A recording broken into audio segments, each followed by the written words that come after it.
मध्य प्रदेश वक्फ board के अध्यक्ष सनवर पटेल ने संशोधन बिल का स्वागत किया। उन्होंने कहा कि बिल लोगों की बेहतरी के लिए लाया गया है। संशोधित बिल में जिस प्रकार का भी समावेश होगा, उससे हम वक्फ की संपत्ति को बचा पाएंगे। उससे आने वाली आय को गरीब, जरूरतमंद लोगों तथा बेटे बेटियों की शिक्षा पर खर्च कर पाएंगे। देखिए खास रिपोर्ट।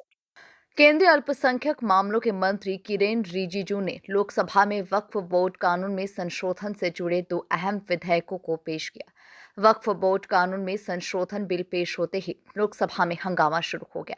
वहीं राजधानी भोपाल में मध्य प्रदेश वक्फ बोर्ड के अध्यक्ष सनवर पटेल ने संशोधन बिल का स्वागत किया। उन्होंने इस मुद्दे पर खुलकर अपनी बात रखी। तरीके से लेते हैं। देखिए, हम स्वागत करते हैं। समय काल और परिस्थिति के अनुसार सुशासन के लिए जब हम समाज क्षेत्र में काम करते हैं, संस्था में काम करते हैं या सरकार में काम करते हैं, तो सुशासन के लिए हमको एक्ट में बदलाव, कानून में बदलाव या संशोधन की आवश्यकता लगती है। नई चुनौतियों को पार पाने के लिए नए कानूनों की आवश्यकता लगती है। भारत की सरकार मजबूत सरकार है। देश के यशस्वी प्रधानमंत्री मोदी जी सबका साथ, सबका विकास को लेकर काम कर रहे हैं। तो हम वक्फ को भी मजबूती से चला पाएं, राष्ट्र हित में चला पाएं, राष्ट्र के आवाम की भलाई के लिए चला पाएं, इसके लिए वक्फ एक्ट में संशोधन की आवश्यकता लगती थी। और आज जो संशोधन हुआ है उसका हम स्वागत करते हैं और उम्मीद करते हैं कि इस संशोधन के माध्यम से देश की आवाम की भलाई होगी और हमारी वक्फ संस्थाओं की भी संपत्तियों का संधारण और संचालन ठीक से हो। मध्य प्रदेश वक्फ बोर्ड के अध्यक्ष ने वक्फ बोर्ड संशोधन विधेयक का स्वागत किया है। उन्होंने कहा कि केंद्र सरकार जो भी संशोधन लाई है वो मुस्लिम समाज और वक्फ बोर्ड की बेहतरीन के लिए है। इस संशोधन के आने से हम अपनी संपत्तियों का बेहतर रखरखाव और उपयोग कर पाएंगे।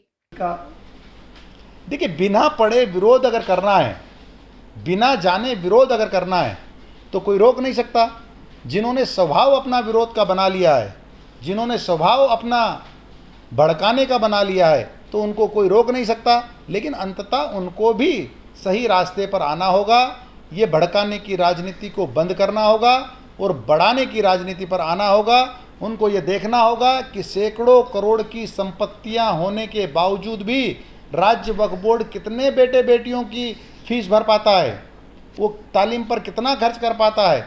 देखिए, 99% से अधिक संपत्तियां वक्फ बोर्ड की लोगों के अवैध कब्जे में हैं।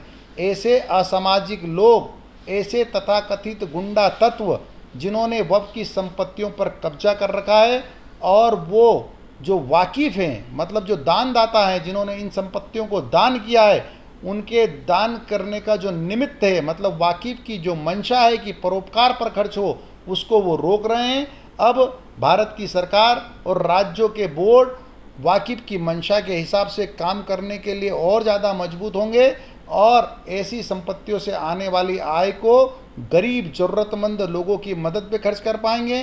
बेटे बेटियों की फीस भर के उनकी पढ़ाई में मदद के रूप में खर्च कर पाएंगे। डॉक्टर सनवर पटेल ने विपक्ष के हंगामे पर कहा कि ये लोग कभी समाज के हितैषी नहीं हो सकते। समाज को उकसाने और बांटने के लिए बयान देते हैं। ये लोग बताएं कि बोर्ड के पास इतनी संपत्ति होने के बावजूद भी बच्चों की शिक्षा दीक्षा बेहतर ढंग से क्यों नहीं हो पाई।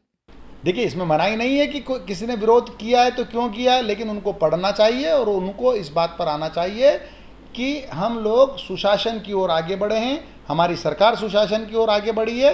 इसमें उनको साथ आकर खड़े होना चाहिए। आम जनता को क्या संदेश देना चाहेंगे आप, समाज के लोगों को? देखिए, मैं आम जनता को ये बताना चाहता हूँ कि सैकड़ों करोड़ की संपत्तियाँ होने के बाद आज हम लोग अपनी स्थापना का खर्च भी अपनी इन संपत्तियों से नहीं निकाल पाते हैं। तो मुझे इस बात के लिए आश्चर्य होता है कि जिन लोगों ने अपनी संपत्तियों को दान किया था परोपकार के कार्य के लिए, आज वो सोचते होंगे कि ये हम दान नहीं करते और अपनी औलादों को ही दे देते तो ठीक रहता।